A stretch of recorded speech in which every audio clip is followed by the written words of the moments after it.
Good morning. Welcome all of you. Welcome to the target BCC 2026 classes. पिछले classes में हमने discuss किया था न्यूक्लियस के बारे में और हमने एटम के न्यूक्लियस के अंदर उसके शेप को देखा था, उसके रेडियस, वॉल्यूम, डेंसिटी, इसको हमने पढ़ा था और इस पर हमने कुछ क्वेश्चंस करा था।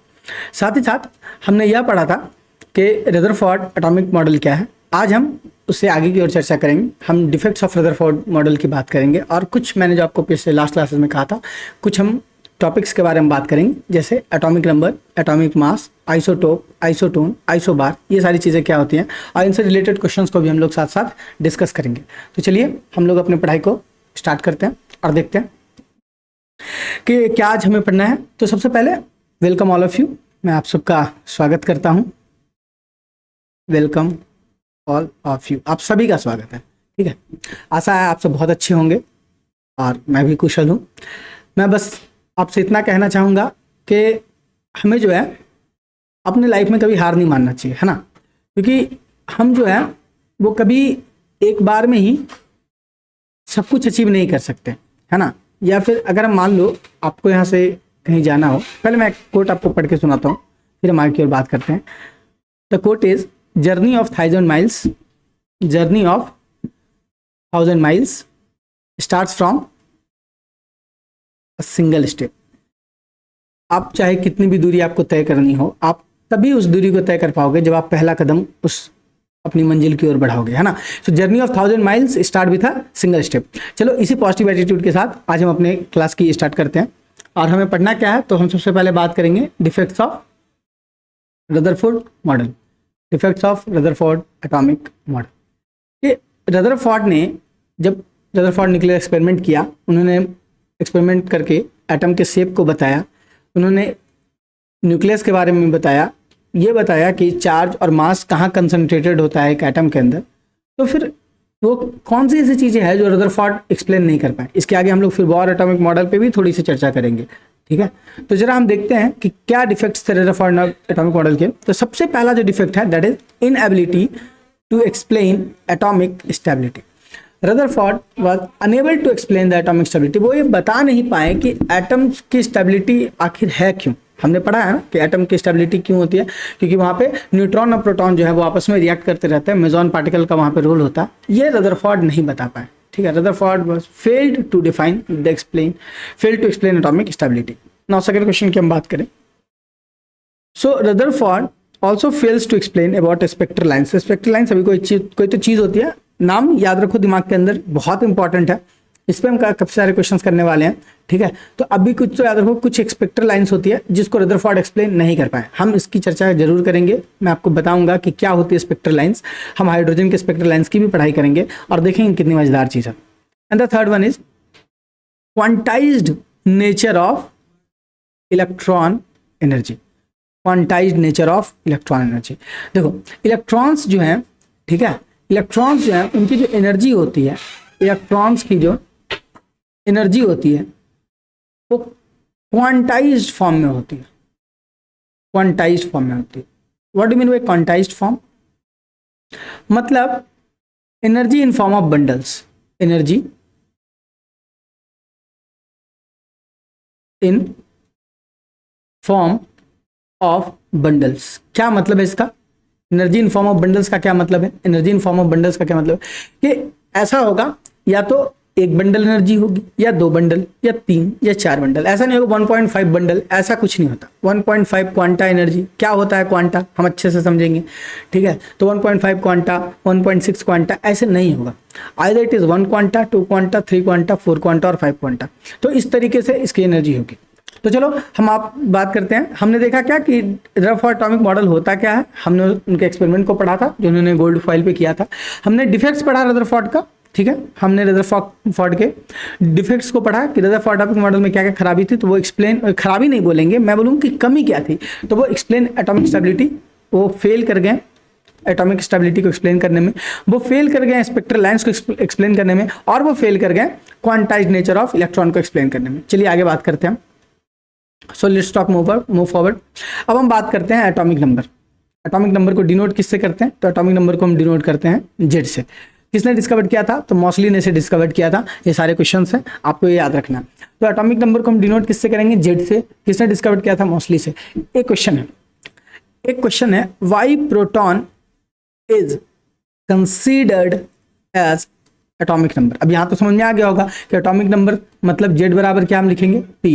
क्यों? क्योंकि यहाँ पे लिखा हुआ भाई कि proton is considered as atomic number. Okay, so why proton is considered as atomic number? क्यों प्रोटॉन को ही हम लोग एटॉमिक नंबर कंसीडर करते हैं? Why proton is considered atomic number? Because, और एक चीज ये ध्यान रखना, मैं इसको एक्सप्लेन करता हूँ लेकिन याद रखना, atomic number is fundamental characteristic of an element. Fundamental characteristic of an element. तो एटॉमिक नंबर क्या है? Fundamental characteristic of an element का। The atomic number of two different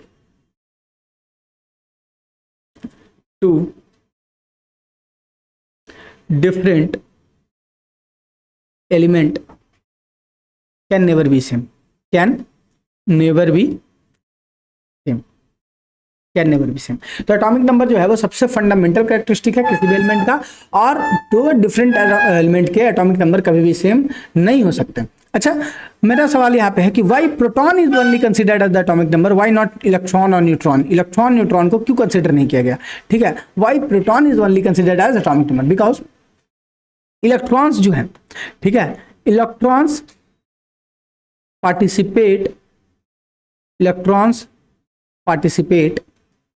जो इलेक्ट्रॉन्स है हमारे, that participate in chemical reaction. Electrons participate in chemical reaction, ठीक है। तो इलेक्ट्रॉन्स के जो वो पार्टिसिपेट करते हैं केमिकल रिएक्शन में, तो क्या होता है कि इलेक्ट्रॉन को लूज होता है और गेन होता है। आपने पढ़ा होगा O2 माइनस, है ना, Na प्लस। तो यहाँ क्या हुआ है? यहाँ पे 2 इलेक्ट्रॉन का गेन हुआ है, there is gain of 2 electrons. And यहाँ क्या हुआ है? यहाँ पे 1 इलेक्ट्रॉन का लॉस हुआ है। So here is the gain of 2 electron and here is loss of 1 electron.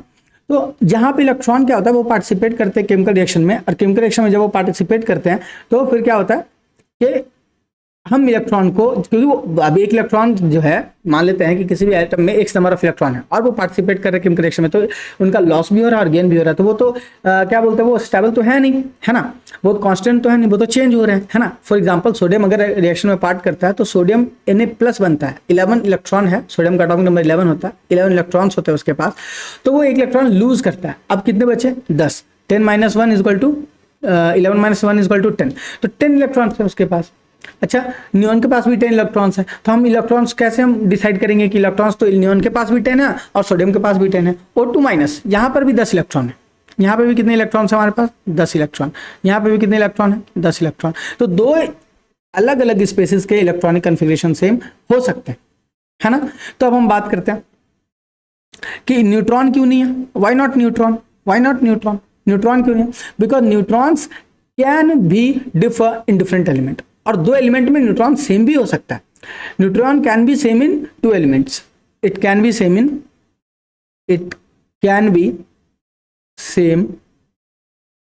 In 2 different element. 2 different element में इलेक्ट्रॉन जो है वो हमारा सेम हो सकता है। आप मेरे को एग्जांपल दो भैया, फॉर एग्जांपल आप मेरे को एग्जाम्पल के साथ समझाओ। तो मैं कार्बन और ऑक्सीजन का एग्जाम्पल लेता हूँ, ठीक है। C6 12 8 16।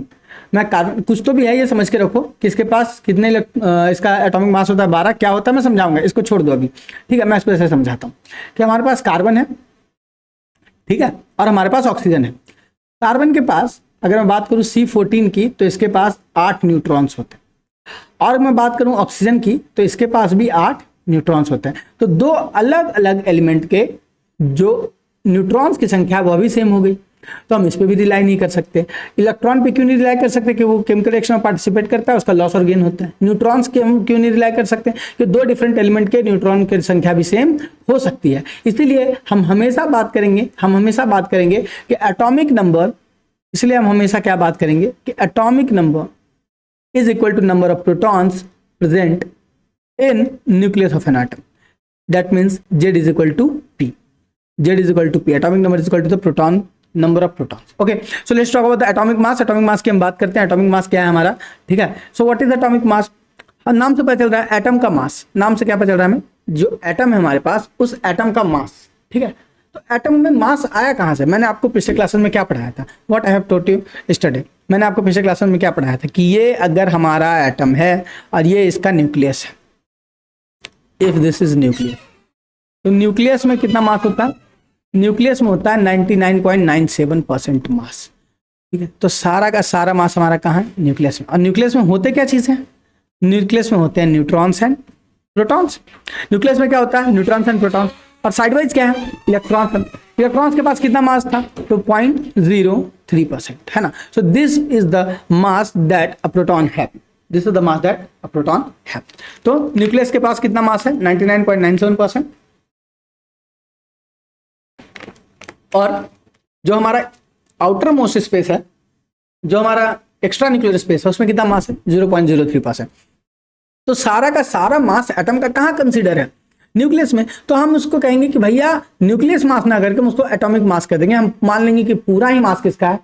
जो है वो एटम का है. तो एटम का मास यानी मास ऑफ न्यूक्लियॉन्स की हम बात करें टोटली में, हम तो यही समझे यहाँ पे कि न्यूट्रॉन प्लस प्रोटॉन के मास को अगर आप जोड़ दोगे तो वो हमारा एटम का मास आ जाएगा. तो न्यूट्रॉन प्लस प्रोटॉन के मास को हम कैसे जोड़ें? तो हम जोड़ेंगे mass of number of neutrons plus mass of number of protons. For example मैं ये कह रहा हूं कि if there is a element known as carbon, और मान लेते हैं कि उसके अंदर 6 न्यूट्रॉन है. कार्बन में कितने न्यूट्रॉन है? 6, और 6 प्रोटॉन है. Okay, so weight of 6 neutron, weight of 6 neutron यानी mass of 6 neutron and mass of 6 proton को आप जोड़ देंगे तो वो क्या आएगा?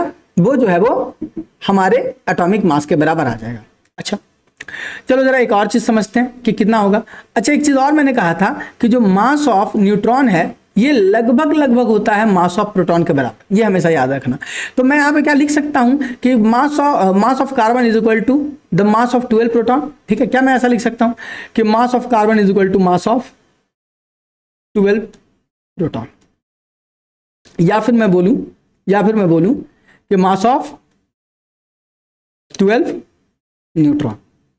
या तो आप न्यूट्रॉन ले लो या मास ऑफ 12 प्रोटॉन ले लो. तो mass of atom is equal to, in carbon की मैं बात कर रहा हूं कि कार्बन में एटॉमिक मास कितना है, तो मास ऑफ 12 न्यूट्रॉन या 12 प्रोटॉन. अच्छा, 12 न्यूट्रॉन या 12 प्रोटॉन का मास कितना होगा? जरा हम इसको कैलकुलेट करके देख लेते हैं. What is the mass of 12 neutron and 12 proton. So एक प्रोटॉन का जो वेट होता है वो होता है 1.672 into 10 to the power 24 minus 24 gram. Okay, so एक न्यूट्रॉन का मास कितना होता है? Minus 24 gram. Okay, so 12 neutron का मास कितना हो जाएगा हमारा, या 12 प्रोटॉन का मास हमारे पास कितना हो जाएगा? तो 12 into 1.672 into 10 to the power minus 24 gram. अब आप ये कितनी बार लिखते रहोगे मुझे ये बताओ.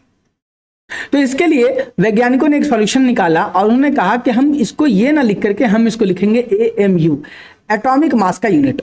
मतलब एटॉमिक मास को जब हम कैलकुलेट करेंगे तो इस यूनिट को, यानी वेट ऑफ 1 न्यूट्रॉन या वेट ऑफ 1 प्रोटॉन को हम एक यूनिट मानेंगे. वेट ऑफ 1 न्यूट्रॉन या सॉरी माफ करना, मास ऑफ 1 न्यूट्रॉन या मास ऑफ 1 प्रोटॉन को हम एक यूनिट मानेंगे और उसको हम कहेंगे AMU, that is atomic mass unit. That is what? Atomic mass unit, या इसी को आप कहते हो यू, म्यू से डिनोट करते हैं. ऐसे हम कहते हैं यूनिफाइड मास. हम इसे क्या कहते हैं? यूनिफाइड मास. क्या इसका वैल्यू क्या है? इसका वैल्यू है मास ऑफ 1 प्रोटॉन, या फिर मैं बात करूं मास ऑफ 1 न्यूट्रॉन. तो मास ऑफ 1 प्रोटॉन के बराबर या मास ऑफ 1 न्यूट्रॉन के बराबर.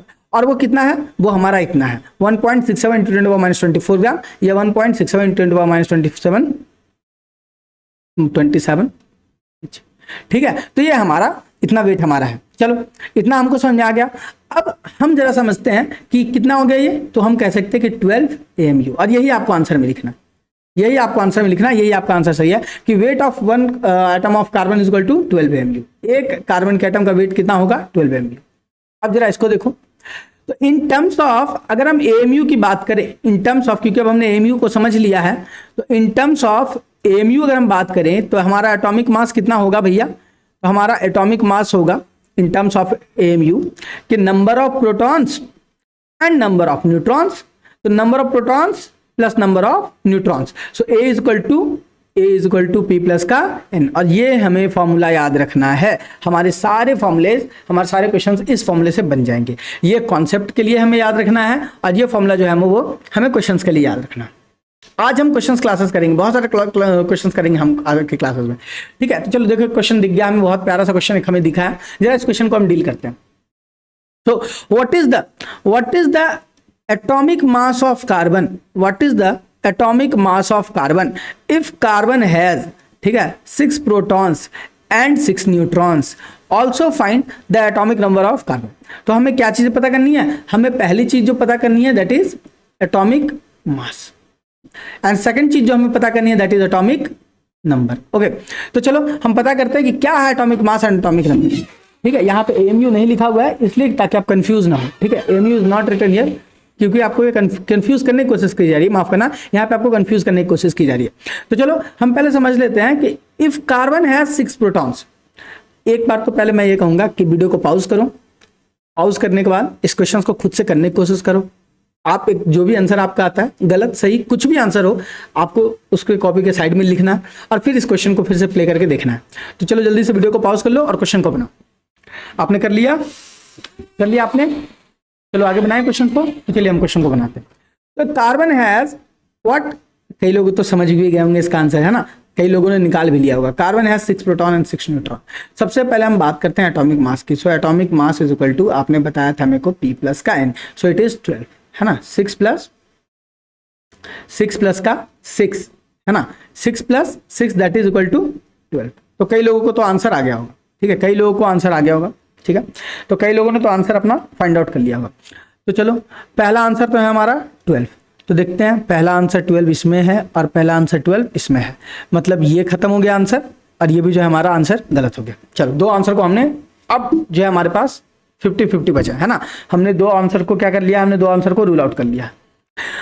सेकंड क्वेश्चन है हमारा, also find the atomic number. चलो बताओ what is atomic number. Atomic number is equal to Z is equal to number of protons and the protons is equal to the number of 6। 6 proton है इसके अंदर, तो 12 and 6। तो 12 and 6 कौन सा है, तो 12 एंड 12 है और ये 12 एंड 6 है, मतलब हमारा करेक्ट आंसर कौन है, 12 and 6 is are correct answer. चलो एक क्वेश्चन और कर लेते हैं हम, इसी कॉन्सेप्ट पे क्वेश्चन और कर लेते हैं। बड़ा एक मस्त क्वेश्चन है, देखो।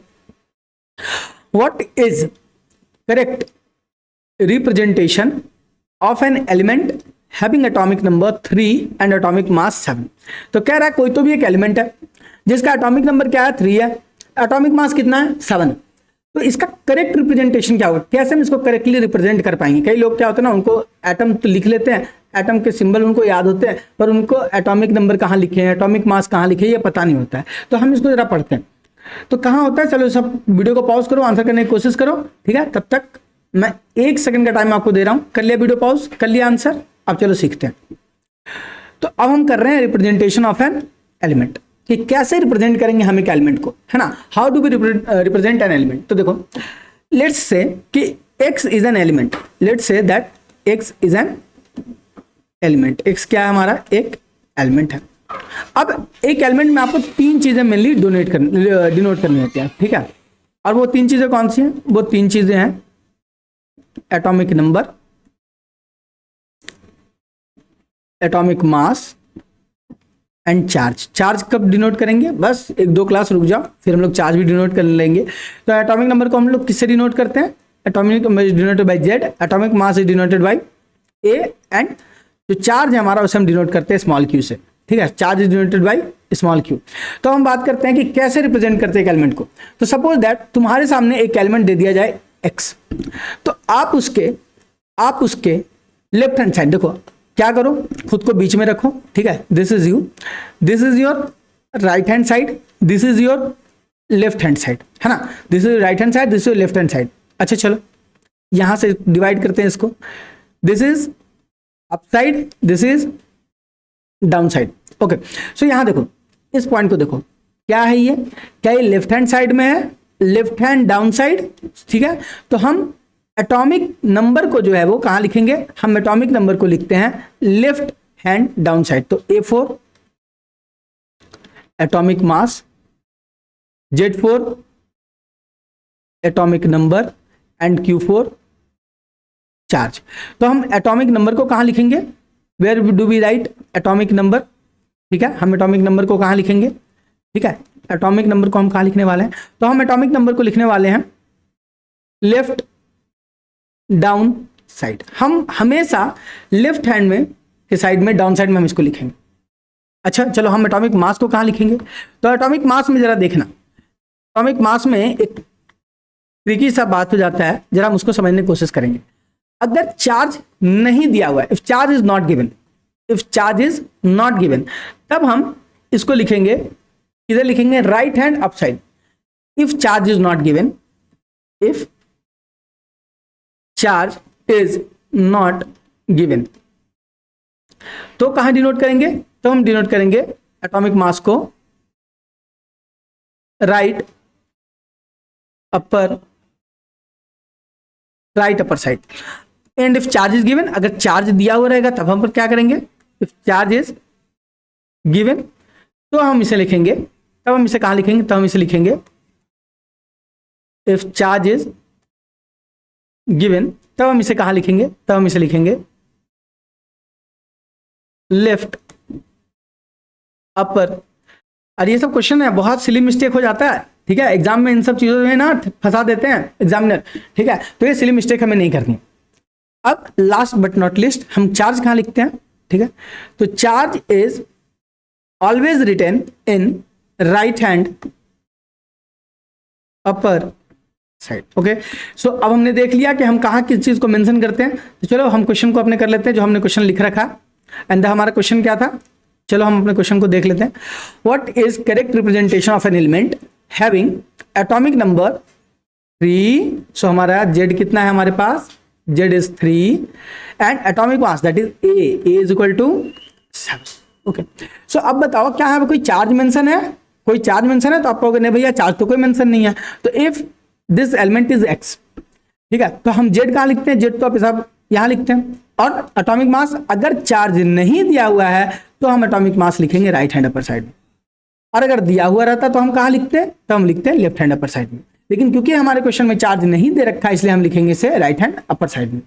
ओके, सो चलो करके देखते हैं।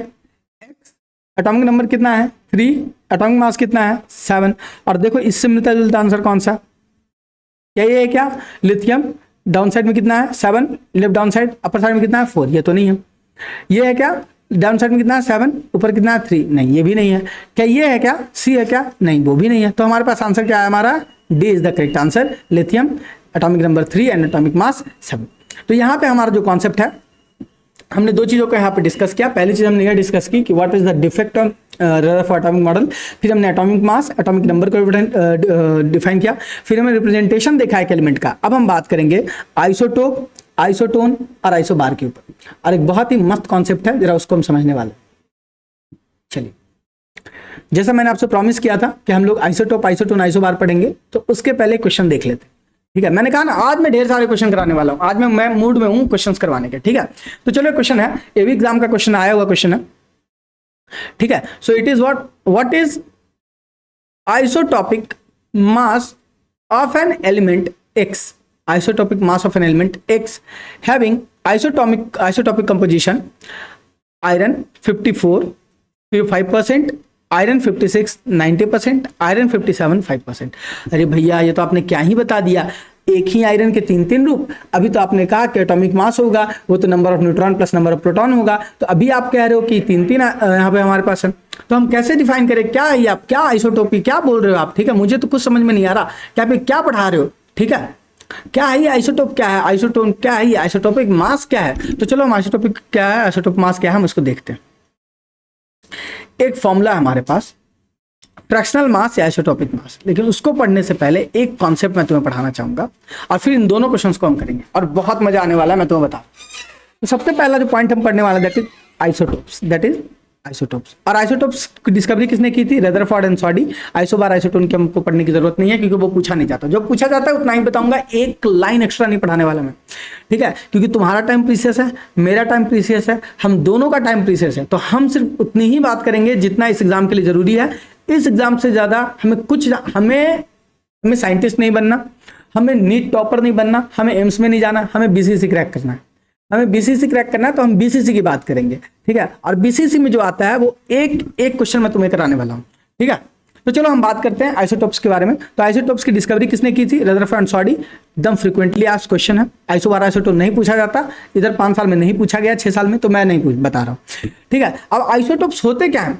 Isotopes are those species, isotopes are those species which have, अभी सिर्फ और सिर्फ आइसोटोप पे फोकस करो, ठीक है। Isotope are those species which have same atomic number but different mass number, ठीक है। उनके पास क्या है? एटॉमिक नंबर तो सेम है लेकिन मास नंबर डिफरेंट है।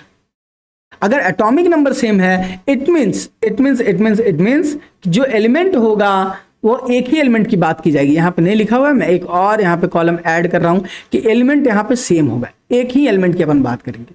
यहां पे एलिमेंट डिफरेंट होगा ऑब्वियसली, और यहां पे भी हमारा एलिमेंट क्या होगा? डिफरेंट होगा।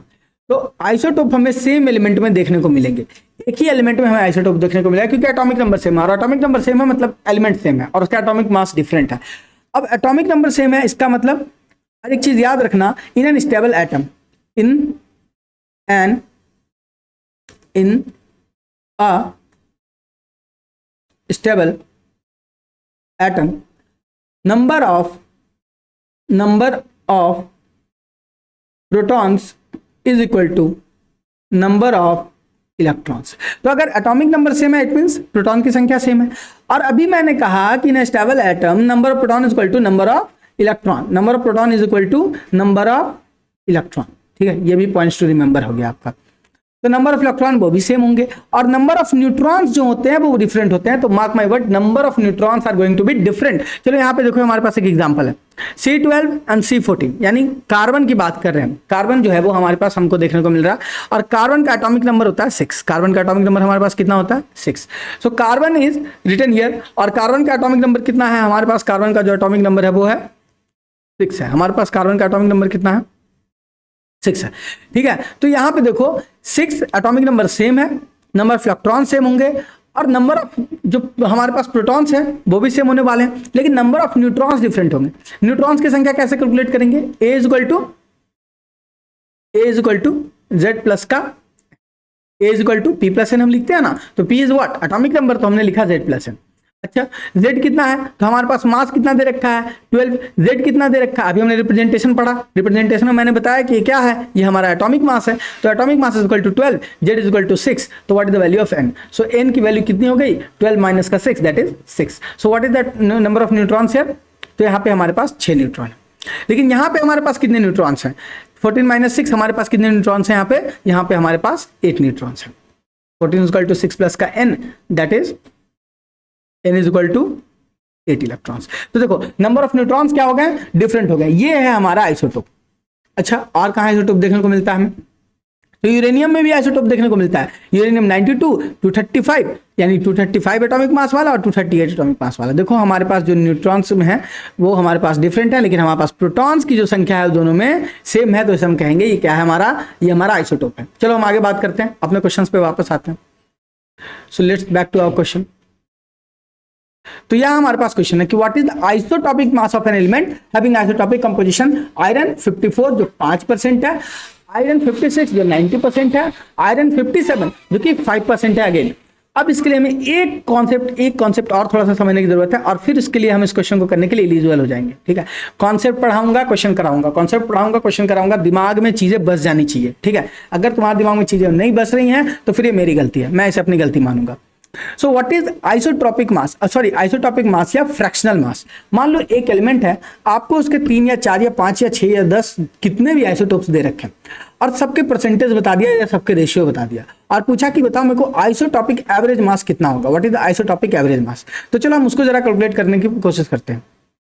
तो यहाँ पे मैंने बात किया, फॉर्मूला क्या है? जितना आइसोटोप रहे, mass of isotope 1 into percentage of isotope 1, mass of isotope 2 into percentage of isotope 2, mass of isotope 3 into percentage of isotope 3, and so on, और ये चलता चला जाएगा। mass of isotope 4 into percentage of isotope 4, mass of isotope 5 into percentage of isotope 5, और and all divided by 100।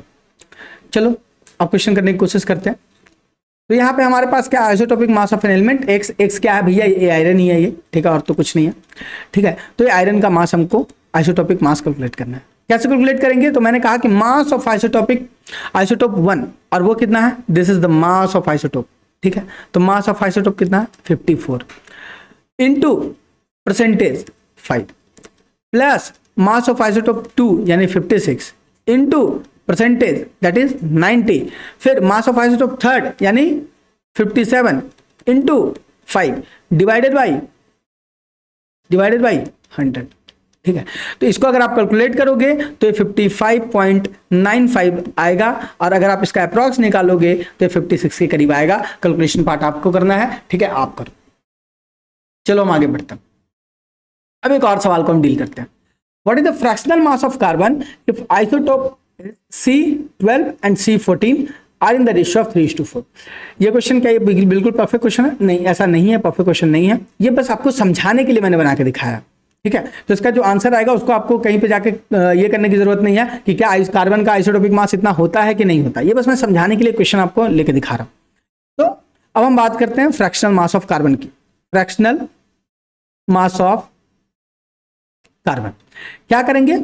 तो mass of C12, mass of first carbon isotope into ratio, इसकी ratio की बात करेंगे, plus mass of C14 isotope into ratio and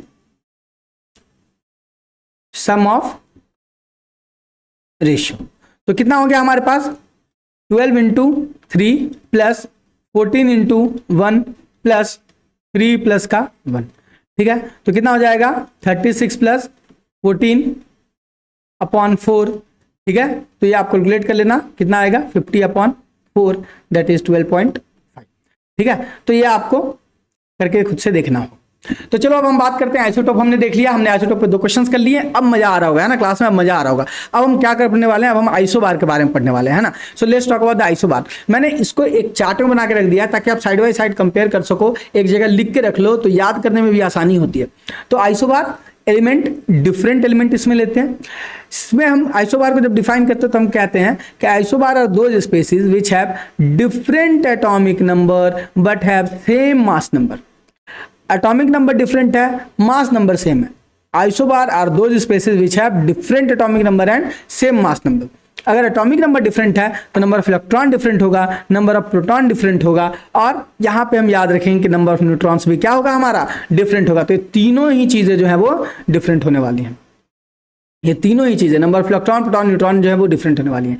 example की बात करें तो हम यहाँ पे C14 और N14 को देखते हैं, ठीक है। तो आप देखोगे कि कार्बन का जो एटॉमिक नंबर होता है वो होता है 6, नाइट्रोजन का एटॉमिक नंबर होता है 7, यानी number of electron, number of proton और एटॉमिक नंबर डिफरेंट हो रहे हैं, ठीक है। और जो हम बात करें एटॉमिक मास की तो यहाँ भी 14 है और यहाँ भी 14, यानी एटॉमिक मास क्या हो गया? हमारा सेम हो गया। Atomic mass is same. Atomic mass हमारा क्या होने वाला है यहाँ पे? तो हमारा एटॉमिक मास यहाँ पे सेम हो गया। अच्छा, न्यूट्रॉन्स की संख्या आप करके दिखाओ मुझे भैया। तो 14 - 6 8 एंड 14 - 7 यहाँ पे क्या हो गया? 7। तो न्यूट्रॉन्स की संख्या भी हमारी डिफरेंट है। Same another example, argon, potassium, calcium, सारे के आइसोटोप हमने ले रखे हैं, सबका एटॉमिक मास सेम है, बट आप देखोगे कि एटॉमिक नंबर क्या है? डिफरेंट है। So let's talk about the isotone. Isotone पे जरा बात करते हैं। आइसोटोन में आप याद रखना कि क्या सेम होगा, बाकी सब डिफरेंट होगा। सेम क्या होगा? तो सेम होंगे नंबर ऑफ न्यूट्रॉन्स, ठीक है। Number of neutrons would be same. Same number of neutrons हमारे पास होने जा रहे हैं, ठीक है। मतलब इसमें atomic mass different, atomic number different. चलो मेरे साथ बोलो, come on tell me. Atomic number different, atomic mass different, element different, number of electron different, number of proton different. Same क्या हो रहा है भैया हमारे पास? नंबर ऑफ न्यूट्रॉन सेम हो रहे हैं। कहाँ सेम हो रहे हैं? मुझे करके दिखाओ आप, कहाँ सेम हो रही है?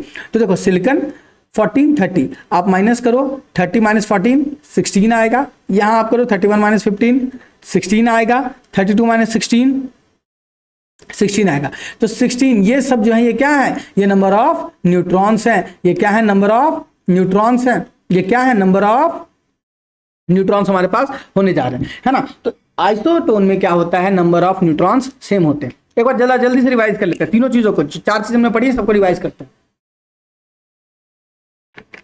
सबसे पहले isotope, atomic number same, mass number different, atomic number same, mass number different. Isobar, atomic number different, mass number same, और isotone atomic number different, mass number different. तो सेम क्या है, number of neutrons is same in isotones. अच्छा, हमने fractional मास या isotopic mass पढ़ा, क्या पढ़ा हमने फ्रैक्शनल मास में कि भैया जितने भी आइसोटोप्स हमारे पास दिए होंगे उन सबके percentage weight into their mass, या फिर अगर अब डिवाइडेड बाई 100, और अगर मान लो कि वो रेशियो में दे रखे हैं तो उन सबका रेशियो रिस्पेक्टेड वेट रिस्पेक्टेड मास, मतलब मैं समझाता हूं, fractional mass isotopic mass in terms of ratio. तो कैसे लिखेंगे कि हम क्या करेंगे, सबके मास इनटू जो उनका रेशियो होगा उससे मल्टीप्लाई कर देंगे और प्लस करते जाएंगे सारे आइसोटोप्स के, and divided by the sum of the ratio. अब चलो एक नया स्पेसिस के बारे में पढ़ते हैं, दैट इज आइसो इलेक्ट्रॉनिक्स। अब देखो आइसोटोप, आइसोटोन, आइसोबार हर बच्चे पढ़े होते हैं, हर बच्चों ने पढ़ा होता है आइसोटोप, आइसोटोन, आइसोबार। क्वेश्चन वहां से क्यों करेंगे, आप मुझे बताओ कि अगर हर बच्चे ने पढ़ रखा है आइसोटोप, आइसोटोन, आइसोबार, तो हम क्यों पूछे वहां से क्वेश्चन, हम उनसे पूछे ना, हम वहां से क्वेश्चन पूछे जहां से बच्चों को कम पता है, ठीक है, क्योंकि हमें क्या करनी है, हमें कंपटीशन को टफ रखना है। तो हम बात करेंगे आइसो इलेक्ट्रॉनिक्स की, species having same number of electrons, इनमें इलेक्ट्रॉन्स की संख्या सेम होगी। जैसे आप यहां देखो, यहां पे थोड़ा सा गलती है, मैं इसे ठीक कर दूं, तो यहां पे देखो ये कार्बन और ये ऑक्सीजन है, यहां पे आप अगर माइनस करोगे, यानी आप निकालोगे अगर 14 माइनस 16, मैंने क्या कहा कि 6 जो है यानी जो Z है ये हमारा P के बराबर और ये हमारा E के बराबर है, इलेक्ट्रॉन की संख्या के भी बराबर, ठीक है, atomic number is equal to. अच्छा, और जो ये है हमारा, ठीक है, ये हमारा क्या है, ये जो है हमारा 14, ये क्या है हमारा एटॉमिक मास है, ठीक है, this is atomic mass. Atomic mass क्या होता है, Z प्लस का N, Z प्लस का N, ठीक है। अब हमें इलेक्ट्रॉन्स की संख्या निकालनी है कि इनके बीच में कितने इलेक्ट्रॉन्स हैं, तो यहाँ पे कितने इलेक्ट्रॉन्स हैं, कम ऑन टेल मी, कितने इलेक्ट्रॉन्स हैं यहाँ पे, तो यहाँ पे तो हमारे पास 6 इलेक्ट्रॉन्स हैं, ठीक है, यहाँ पे हमारे पास, अच्छा थोड़ा सा मिस्टेक हो गया, मैं इसको थोड़ा सा सही कर लूँ, ठीक है। तो यहाँ पे मैं देखूँ, तो यहाँ पे मैं कर देता हूँ, यहाँ पे मैं आपको करके दिखाता हूँ, मान लेते हैं हम यहाँ पे कर देते हैं नियॉन, ठीक है, एंड नियॉन 2+ मैं कर देता हूँ, ठीक है, नियॉन 2+। तो यहाँ पे नियॉन 2+ अगर मैं करता हूं तो नियॉन 2+ के पास, ये ध्यान रखना, नियॉन 2+ के पास क्या होता है, नियॉन 2+ के पास जो है वो कितने इलेक्ट्रॉन्स है, 8 इलेक्ट्रॉन्स है, नियॉन 2+ के पास 8 इलेक्ट्रॉन है, और इसके पास भी कितने इलेक्ट्रॉन्स है, 8 इलेक्ट्रॉन्स है। तो इन दोनों के पास ही कितने इलेक्ट्रॉन्स है, 8 इलेक्ट्रॉन्स है। भैया मुझे ये समझ में नहीं आया, थोड़ा सा और अच्छे से इलेबोरेट करो। देखो एक क्वेश्चन और मैं एग्जाम्पल देता हूँ, मान लेते हैं ऑक्सीजन 16 है, 8 है और नियॉन ही है, ठीक है, ठीक है, ऑक्सीजन 2- एंड नियॉन नॉर्मली, ये नॉर्मल नियॉन हमारा। तो यहाँ पे एक टोटल कितने इलेक्ट्रॉन्स हैं, यहाँ पे टोटल 10 इलेक्ट्रॉन्स है, और यहाँ भी कितने इलेक्ट्रॉन्स है, टोटल 10 इलेक्ट्रॉन्स है। तो नियॉन और जो ऑक्सीजन 2- है हमारा, इन दोनों के पास सेम नंबर ऑफ इलेक्ट्रॉन्स है, that is why they are known as iso electronics. अब हम एक अलग टॉपिक पे बात करते हैं, आइसोस्टर्स। आइसोस्टर्स क्या हमारा एक अलग क्वेश्चन है, species having same number of atoms as well as same number of electrons, ऐसे स्पेसिस जिनके नंबर ऑफ इलेक्ट्रॉन्स भी सेम होंगे और नंबर ऑफ एटम्स भी सेम होंगे। फॉर एग्जांपल कार्बन डाइऑक्साइड, यहां पे देखो कार्बन के पास होते हैं 6 इलेक्ट्रॉन, एक कार्बन के 6 इलेक्ट्रॉन और 2 ऑक्सीजन के 8 to 16 इलेक्ट्रॉन। तो इसको प्लस करोगे अगर तो टोटल इलेक्ट्रॉन्स कितने आएंगे, टोटल इलेक्ट्रॉन्स आप देखो कितने होंगे, जरा इसको मैं प्लस करके दिखाता हूं कि total number of electrons, total electrons is equal to 6 + 2 × 8, that means 6 + 16 that is 22 electrons. और यहां अगर मैं बात करूं तो एक नाइट्रोजन के अंदर होता है 7 इलेक्ट्रॉन, तो 2 नाइट्रोजन में कितने हो जाएंगे, 2 nitrogen will become 7 × 2 that is 14 electrons. और एक ऑक्सीजन के अंदर होता है, एक ऑक्सीजन के अंदर होता है 8 इलेक्ट्रॉन्स, ठीक है, 8 इलेक्ट्रॉन्स, ठीक है। तो हम टोटल अगर इलेक्ट्रॉन्स की बात करें तो हमारे पास कितने इलेक्ट्रॉन्स है टोटल, तो 14 इलेक्ट्रॉन्स प्लस 8 इलेक्ट्रॉन्स, ये भी हमारे पास हो गए 22 इलेक्ट्रॉन्स। तो यहां देखो हमारे पास 22 इलेक्ट्रॉन्स, यानी आइसो इलेक्ट्रॉनिक्स तो ये है, दे आर आइसो इलेक्ट्रॉनिक्स, क्योंकि इनके पास क्या है, इनके पास जो है वो सेम नंबर ऑफ इलेक्ट्रॉन्स। लेकिन एक चीज और ध्यान रखना, यहाँ पे एक एटम जो है वो कार्बन का और 2 एटम ऑक्सीजन के हैं, तो टोटल यहाँ पे 3 एटम्स है। टोटल यहाँ पे कितने एटम्स हैं, टोटल यहाँ पे हमारे पास 3 एटम्स हैं इस स्पेसिस में। और अगर आप इसको देखो तो 2 नाइट्रोजन के एटम है और एक ऑक्सीजन के एटम है, तो 3 एटम हमें यहाँ भी देखने को मिलते हैं। तो 3 एटम्स और 3 एटम्स, यानी species having same number of atoms and same number of electrons को हम क्या कहते हैं, आइसोस्टर्स कहते हैं। चलिए हम आगे बात करते हैं। अब हम आइसोडाइफर्स की बात करते हैं। व्हाट आर आइसोडाइफर्स, तो species in which difference number of neutrons and protons number same. Different number of neutrons, but मैं एंड नहीं लिखूंगा यहाँ पे, मैं लिखूंगा but protons are same. Neutrons तो अलग हैं बट प्रोटॉन सेम है। न्यूट्रॉन कैसे कैलकुलेट करते हैं? Neutrons can be calculated by A minus Z. तो ए हमारे पास कितना है 235, ए क्या है, this is our A and this is our Z, तो 92 कितने हो गए यहाँ पे आप कैलकुलेट करो, 5 माइनस 2 यानी 3, 5 माइनस 2 कितना हो गया हमारे पास 3 हो गया। और अगर मैं बात करूं तो 23 माइनस 9 यानी 14, 23 माइनस 143 न्यूट्रॉन्स आते हैं। अच्छा, न्यूट्रॉन्स की चर्चा हुई और प्रोटॉन्स की चर्चा हुई, तो हम प्रोटॉन्स को भी जरा देख लेते हैं। तो प्रोटॉन्स कितने हैं यहाँ पे 92, ओके, सो 92 प्रोटॉन्स आती है। तो प्रोटॉन्स की संख्या क्या है यहाँ पे हमारे पास, प्रोटॉन्स की संख्या सेम है, difference number of neutron but protons की संख्या हमारे पास क्या है, सेम है, ठीक है।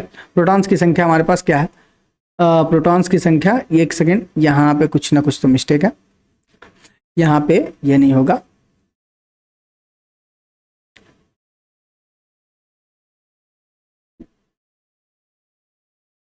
हम्म, 238। तो यहाँ पे a माइनस जेड अपन करेंगे, तो a माइनस जेड करेंगे तो क्या हो जाएगा 235, 235 माइनस 92, 238 माइनस 92, और ये कितना हो गया, ये हो गया 140, 146 है ना, 146 एंड प्रोटॉन इज अगेन 92, ठीक है।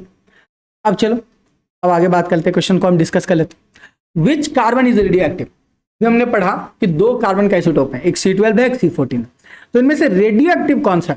तो याद रखना रेडियो एक्टिव कार्बन जो है वो हमारा है C14। C14 is used to determine the age of fossils. आप देखते होगे ना फॉसिल्स की पढ़ाई होती है कि ये इतने साल पुराना है, ये 10,000 साल पुराना है, 20,000 साल पुराना है, कहाँ कैसे पता चलता है? ये कार्बन 14 के रेडियो आइसोटोप से पता चलता है। इस प्रोसेस को हम लोग कहते हैं, इस टेक्निक को हम क्या कहते हैं, इस प्रोसेस को हम कहते हैं कार्बन डेटिंग टेक्निक। क्या कहते हैं? Carbon dating technique. किसने खोजा था? विलार्ड और लिबी ने इस टेक्निक की खोज की थी। विलार्ड और लिबी ने इस टेक्निक की क्या की थी? खोज की थी। क्या हो गया हमारा आंसर? हमारा आंसर हो गया यहाँ पे which carbon is radioactive? C14 is radioactive. चलो एक और क्वेश्चन करके देखते हैं। चलो एक क्वेश्चन अपन करके देखते हैं, और ये जो है वो तुम्हें वीडियो को पॉज करना है और वीडियो को पॉज करके तुम्हें आंसर करना है, और उसके बाद तुम्हें इस क्वेश्चन को देखना है, वीडियो को ऑन करना है।